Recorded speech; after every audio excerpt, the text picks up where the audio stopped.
Hello friends, welcome to the platform of Deccan IAS. Under करंटच्या ज्या series start केल्या आहे त्याच्यामध्ये आपण 35 ठीक आहे 35th लेक्चर आज बघतो आहे. तर जसं आपल्याला माहिती आहे अंडर करंटच्या सिरीजमध्ये जो काही GS3चा पेपर आहे ज्याच्यामध्ये की आता सब्जेक्टिव्ह पॅटर्न इंट्रोड्यूस केलेला आहे, तर त्याच्यामध्ये आपण सायन्स अँड टेक्नॉलॉजी, एन्व्हायरमेंट आणि बायोडायव्हर्सिटी तर या विषयांवरती जे काही करंट अफेअर्स असतात त्याचं आपण इथे ब्रीफमध्ये डिस्कशन करत असतो. ठीक आहे, तर आज जे 35th लेक्चर आहे त्याच्यामध्ये आज आपण एन्व्हायरमेंट आणि त्याच्या अंडर काही रूल्स बनवलेले आहेत जे की बॅटरी वेस्ट मॅनेजमेंट, ठीक आहे आपण त्याला वेस्ट म्हणतो. तर त्याच्या संदर्भात न्यूजमध्ये काय रूल्स होते किंवा ते एन्व्हायरमेंटला कसं इम्पॅक्ट करत आहे आणि ते काय इम्पॉर्टंट आहे, तर याच्याविषयी आज आपण डिस्कस करणार आहोत. तर त्याच्या आधी आपण सिलेबस पाहूया की what all we are going to include in the syllabus. तर एन्व्हायरमेंट आणि बायोडायव्हर्सिटीच्या अंडर जो सिलेबस येतो दॅट इज कन्झर्वेशन. तर कन्झर्वेशनमध्ये जे काही फ्लोरा फौना किंवा आपण बायोडायव्हर्सिटी जी काही बायोटिक डायव्हर्सिटी जी काही प्रेझेंट आहे तर त्याच्या कन्झर्वेशनसाठी घेतलेले एफर्ट्स जे आहेत, त्याच्यानंतर प्रोग्रॅम्स, काही ॲग्रीमेंट्स असतात, ठीक आहे. तर या सगळ्या ज्या काही गोष्टी आहेत त्या इथे कन्झर्वेशनच्या अंडर येतात. त्यानंतर एन्व्हायरमेंटल पोल्युशन अँड डिग्रेडेशन. तर एन्व्हायरमेंटल पोल्युशन अँड डिग्रेडेशनमध्ये जे काही मॅनमेड एन्व्हायरमेंटल पोल्युशन आहे किंवा अँथ्रोपोजेनिक ॲक्टिव्हिटीज आहेत तर त्याच्यामुळे क्रिएट केलेलं पोल्युशन, त्याच्यानंतर टाईप्स ऑफ पोल्युशन आणि त्याचे काही इम्पॅक्ट्स आहेत एन्व्हायरमेंटवरती आणि त्याच्यासाठी परत आपण काय एफर्ट्स घेतलेले आहेत आणि ते इम्पॅक्ट्स ॲडव्हर्सली कसे इफेक्ट करत आहेत एन्व्हायरमेंटमध्ये, ठीक आहे, including the human life again. तर हे सगळं इथे इन्क्लूड होतं. त्याच्यानंतर एन्व्हायरमेंटल इम्पॅक्ट असेसमेंट जे आहे तर याच्यामध्ये आपण पाहतो की जो काही डेव्हलपमेंटल किंवा एखादा इन्फ्रास्ट्रक्चरल प्रोजेक्ट जो आहे किंवा डेव्हलपमेंट प्रोजेक्ट जो आपण एन्व्हायरमेंटमध्ये इम्प्लिमेंट करतो तर इम्प्लिमेंट करायच्या आधी त्याचे काही कॅल्क्युलेशन्स केले जातात की तो एन्व्हायरमेंटला कुठल्या पद्धतीने बेनिफिट करणार आहे किंवा कुठल्या पद्धतीने हार्म करणार आहे आणि जर तो हार्मफुल असेल काही वेजनी तर त्याचे जे काही इम्पॅक्ट्स आहेत ते मिनिमाइज करता येतील का आणि ते कुठल्या पद्धतीने करता येतील, तर याचं एक जे काही कॅल्क्युलेशन आहे थोडक्यात तर त्यालाच एन्व्हायरमेंटल इम्पॅक्ट असेसमेंट असं म्हटलं जातं. तर याच्याबद्दल आपण एका लेक्चरमध्ये पाहिलं होतं आपल्या. तर आज जे काही आहे तर आपण त्याच्यामध्ये एन्व्हायरमेंटल पोल्युशन आणि डिग्रेडेशन या बीटमध्ये जे वेस्ट आहे त्याच्याबद्दल आज आपण डिस्कस करणार आहोत. तर न्यूजमध्ये जे होतं that is new battery waste management rules make producers accountable for recycling. ठीक आहे, तर रिसायकलिंग, रियूज, त्याच्यानंतर रेड्यूस या सगळ्या ज्या गोष्टी आहेत त्या आपण सतत न्यूजमध्ये ऐकत असतो आणि they are a core part of day to day life. तर याच्याचबद्दल जे आहे की वेस्ट म्हणजे आत्ता आपण काय करतो आहे की फॉसल फ्युल्सवरनं इलेक्ट्रॉनिक गॅजेट्सवरती जास्त शिफ्ट होतो आहे, ठीक आहे. त्याच्यामध्ये एक्झाम्पल की फॉसल फ्युल्सवरती चालणारे जे काही व्हेकल्स आहेत त्याच्यावरनं आपण काय करतो आहे की इलेक्ट्रॉनिक व्हेकल्सवरती शिफ्ट होतो आहे. तर तिथे परत रोलमध्ये येतात त्या बॅटरीज किंवा इलेक्ट्रॉनिक बॅटरीज.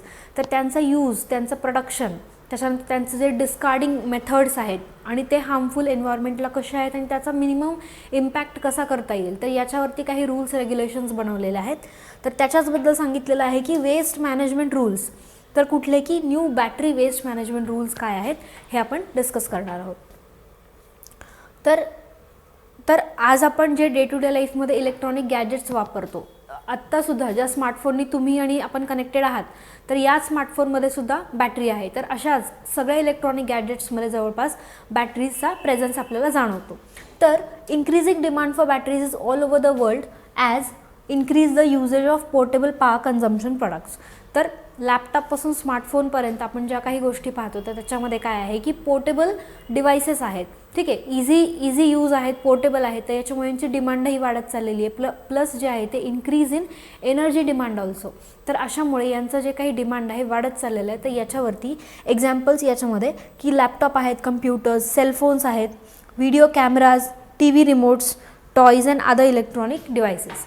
तर अशाच गोष्टींमध्ये जिथे बॅटरीज यूज केले जातात तिथे तर बॅटरी काय करतात की battery is nothing but it converts the chemical energy into electric energy through a system of circuits. तर जे काही ड्राय बॅटरीज आहेत किंवा ॲसिड बॅटरीज, ठीक आहे, तर या काय करतात की जी काही स्टोर्ड केमिकल एनर्जी आहे तर तिचं कन्वर्जन करतात इलेक्ट्रिक एनर्जीमध्ये. This is a device that converts energy from one form to another form.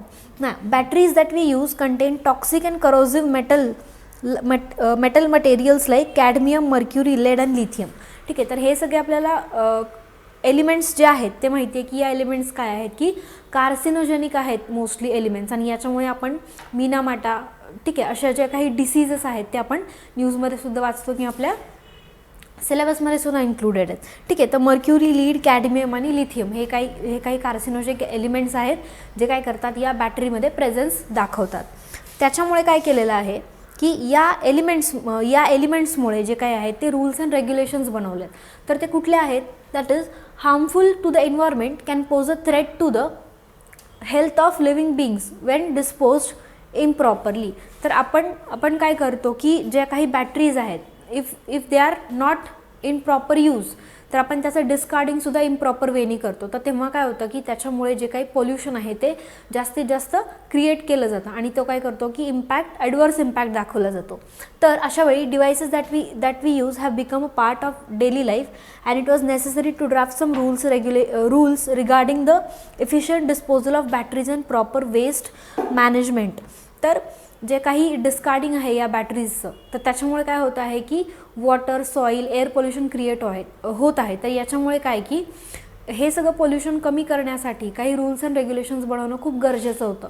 तर याच्यामध्ये जे रूल्स बनवले आहेत ते प्रॉपर डिस्कार्डिंग किंवा प्रॉपर वेस्ट मॅनेजमेंट जे आहे ते रूल्स बनवले. तर याच्यामध्ये काय की not only to reduce the harmful impact of batteries on environment and to safeguard the health of living species.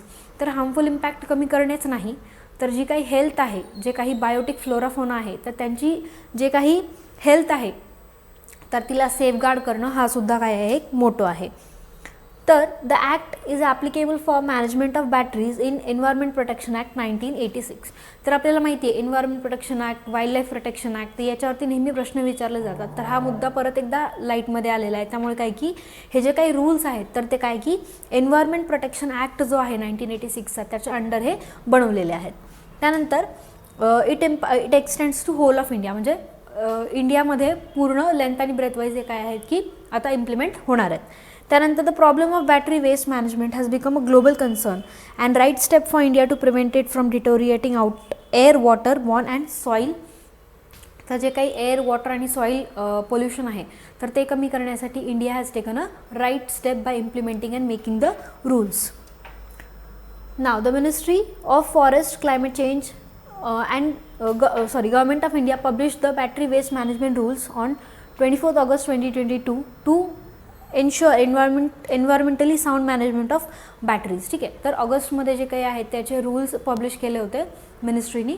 तर कशासाठी की जे काही रूल्स आहेत ते प्रॉपरली इम्प्लिमेंट होण्यासाठी. ठीक आहे, त्यानंतर the rules will replace the battery management and handling rules 2001. तर 2001 नंतर जे आपण आहे ते 2022मध्ये रूल्स बनवलेले आहेत. तर हे जे 2001चे रूल्स होते, ठीक आहे, तर प्रॉपर हँडलिंग आणि मॅनेजमेंट या रूल्सपर्यंत होते. आत्ता आपण काय करतो आहे की याचं वेस्ट मॅनेजमेंटसुद्धा पाहतो आहे. तर हे 2001चे जे रूल्स होते त्याला रिप्लेस करणार आहेत. ना ॲप्लिकेशन्स काय काय आहेत याचे? The application rules apply to the producer, dealer, consumer and entities involved in the collection, segregation, transportation, refurbishment and recycling of battery waste. तर प्रोडक्शनपासून कन्झ्युमरपर्यंत जे गुड्स येतात आणि कन्झ्युमरनंतर जे काही डिस्कार्डिंग होतं त्या गुड्सचं किंवा यूज केल्यानंतर आपण त्याला थ्रो करतो, तर त्याच्या पुढे सुद्धा ही सायकल कंटिन्यू होणार आहे. ठीक आहे, तर ही जी काही सायकल आहे तर याच्यामध्ये जे काही स्टेक होल्डर्स इम्पॉर्टंट आहेत that is producer to the recycling, म्हणजे प्रोड्युसरपासून प्रोड्यूस होऊन ती कन्झ्युमरपर्यंत आणि कन्झ्युमरने जेव्हा ते डिस्कार्ड केली जाते तिथून परत ती रिसायकल होस तोपर्यंत हे जे काही सायकल आहे ती इथे फॉलो केली जाणार आहे. याच्यामध्ये हे सगळे स्टेक होल्डर्स आहेत. तर की हायलाईट्स काय आहेत की transformative step towards implementation and promoting the circular economy in the fullest. That is की आपण आता लिनियर इकॉनॉमीमध्ये आहोत, म्हणजे लिनियर इकॉनॉमी आत्तापर्यंत फॉलो करत होतो, म्हणजे काय की प्रोड्यूस करणे, कन्झ्युम करणे आणि डिस्कार्ड करणे. पण आत्ता परत आपण काय करतो आहे की प्रोड्यूस करणे, कन्झ्युम करणे कन्झ्युमरपर्यंत, त्याच्यानंतर परत ती रिसायकल करणे. ठीक आहे, म्हणजे एक सर्क्युलर इकॉनॉमीमध्ये आपण लिनियर इकॉनॉमीला काय केलेलं आहे, कन्वर्ट केलेलं आहे किंवा आपण त्याच्याकडे सर्क्युलर इकॉनॉमीकडे आता जात आहोत. त्यानंतर इथे जे आहे ते कव्हरेज काय काय, rules cover all type of batteries. तर बॅटरीज म्हणजे कुठल्या कुठल्या टाईप ऑफ बॅटरीज इथे कव्हर केल्या जात आहेत. That is electric vehicle batteries, portable batteries, automotive batteries आणि इंडस्ट्रीयल बॅटरीज, म्हणजे सगळ्याच प्रकारच्या ज्या काही बॅटरीज आहेत इथे ज्या की पोल्युशन कॉज करू शकतात किंवा हार्मफुल आहेत, तर या सगळ्या प्रकारच्या बॅटरी इथे काय इंडस्ट्रीयल टू इलेक्ट्रिक व्हेकल्सपर्यंतच्या सगळ्या इथे काय केलेल्या आहेत, इन्क्लूड केलेल्या आहेत. त्यानंतर एक्सटेंडेड प्रोड्युसर रिस्पॉन्सिबिलिटी. तर एक्सटेंडेड प्रोड्युसर रिस्पॉन्सिबिलिटी बघा, नावातच आपल्याला कळतं की जो काही प्रोड्युसर आहे ती त्याची रिस्पॉन्सिबिलिटी आहे की त्याच्या जे काही पॅरामीटर्स आहेत तर त्याला एक्सटेंड करून त्याला काय करायचं आहे, एक एक सर्क्युलर इकॉनॉमीमध्ये जी इकॉनॉमी त्यानं लिनियर होती तर त्याला काय करायचं आहे, सर्क्युलर इकॉनॉमीमध्ये ट्रान्सफॉर्म करायचं आहे. तर त्याच्यासाठी तो काय करणार आहे की the producer of batteries are responsible for collection and recycling refurbishment of the waste batteries. म्हणजे आत्तापर्यंत फक्त प्रोडक्शन, कन्झ्युम करणे आणि त्याच्यानंतर डिस्कार्ड करणे इथंपर्यंतच होतं, पण आता प्रोड्यूस ज्या कंपनीने किंवा ज्याने कोणी ते प्रोड्यूस केलेली आहे तर तिला परत ती रिकलेक्ट करायची आहे, त्याच्यानंतर परत तिला एकतर रिसायकल करायची आहे किंवा रिफर्बिश करायची आणि परत तिलाच काय करायचं आहे, रियूज करायचं आहे. ठीक आहे, म्हणजे डिस्कार्डिंगची जी मेथड आहे ती कुठेतरी इथे आता रिसायकलिंगमध्ये कन्वर्ट होणार आहे. And use of recovered materials from waste to new batteries. तर जे काही रिकवर झालेलं मटेरियल आहे रिसायकलिंग थ्रू तिला पुन्हा यूज करायचं आहे. ठीक आहे, त्याच्याने काय होणार आहे की mandates collection for recycling refurbishment and prohibits disposal in landfills and incineration. तर जे आपण मेथड पाहत होतो की लिनियर इकॉनॉमीमध्ये produce, use that is consume and discard, तर ही जी काही डिस्कार्डिंगची मेथड आहे किंवा इन्सिनरेशनची, ठीक आहे, तर ती कुठेतरी स्टॉप होणार आहे. इन्सिनरेशन इन सेन्स की हाय टेम्परेचरला एखादी गोष्ट बर्न करणे. त्याच्यानंतर लँडफिल्स म्हणजे की लँडफिल्स ओपन स्पेसमध्ये ती गोष्ट डंप करणे टू डिग्रेड इट नॅचरली. तर या सगळ्या गोष्टी ज्या आहेत त्या एअर पोल्युशन क्रिएट करतात, तर याच्यामुळे या काय केलेल्या आहेत इथे स्टॉप केलेल्या आहेत. आणि ऑब्लिगेशन्स टू प्रोड्युसर्स, तर प्रोड्युसरसाठी these things are obligatory, that is compulsory for the producer. तर ऑब्लिगेशन्स काय, producer may engage themselves or authorise any other entity for collection. तर एकतर कंपनी ती रिस्पॉन्सिबिलिटी स्वतः घेऊ शकते की स्वतः जर एखादा प्रोडक्ट प्रोड्यूस केलेला आहे, दॅट इज बॅटरीज की प्रोड्यूस केलेल्या आहेत तर तिला कलेक्ट करणं आणि परत रिसायकल करणं, किंवा एखाद्या एंटिटीला ती सांगू शकते की माझ्या वतीनं तू ते काम करायचं की collect the batteries and recycle them. ठीक आहे, तर authorise any other entity for collection, recycling and refurbishment of the batteries, enable the setting up of mechanism and centralised online portal. तर एक सेंट्रलाइज्ड ऑनलाईन ट्रान्सपरंट प्लॅटफॉर्म इथे create करायचा आहे. And exchange of EPR certificates between the producer and recyclers and refurbished. तर जे काही batteries आहेत recycle केलेल्या, रिफर्बिश केल्या, तर त्याच्यामध्ये एक ट्रान्सपरन्सी असण्यासाठी ऑनलाईन प्लॅटफॉर्म क्रिएट केला आहे जिथे की प्रोड्युसर आणि रिसायकलर्स जे आहेत ते सर्टिफिकेट्स एक्सचेंज करू शकतात किंवा इथे एक ऑनलाईन प्लॅटफॉर्म, सेंट्रलाइज प्लॅटफॉर्म जो आहे तो क्रिएट करू शकतात. त्यानंतर वेस्ट मॅनेजमेंट. तर इथे काय होणार आहे की promote the setting up of industries and entrepreneurs in collecting, recycling आणि रिफर्बिश्ड वेस्ट बॅटरीज. तर इथे एक आपण म्हणतो की वेस्ट मॅनेजमेंटचे काही इनोव्हेटिव्ह आयडियाज येतील किंवा एक नवीन मॅनेजमेंट सिस्टम तयार होणार आहे.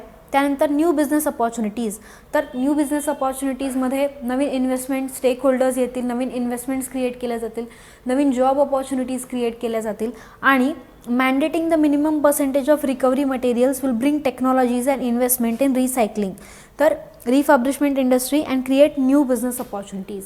तर न्यू इनोव्हेशन्सनी काय होणार आहे की इथे नवीन नवीन काहींच्या ज्या काही अपॉर्च्युनिटीज आहेत त्या इथे क्रिएट केल्या जाणार आहेत, नवीन इन्व्हेस्टमेंट्स येणार आहेत, new opportunities that is business opportunities इथे येणार आहेत. And reduce dependency on raw material. तर आपण म्हटलं की रिसायकल करायची आहे एखादी बॅटरी, ठीक आहे, तर बॅटरीतनं जे काही रिसायकलिंग मटेरियल भेटणार आहे तर तिला किंवा एक मिनिमम अमाऊंटमध्ये जे मटेरियल भेटणार आहे तर तितकाच काय होणार आहे, आपली जी डिपेंडन्सी आहे रॉ मटेरियलवरची कमी होणार आहे. कारण आपण काय केलं आहे, काही गोष्टी ज्या आहेत किंवा काही मटेरियल्स आपण काय करतो आहे, रिसायकल करतो आहे, तर त्यांची डिमांड तितकीच कमी होणार आहे. आणि जे काही रिसोर्सेस आहेत, मे बी नॅचरल रिसोर्सेस असतील, तर त्याच्यावरती तितकाच बर्डन किंवा स्ट्रेस जो आहे तो कमी होणार आहे. ठीक आहे.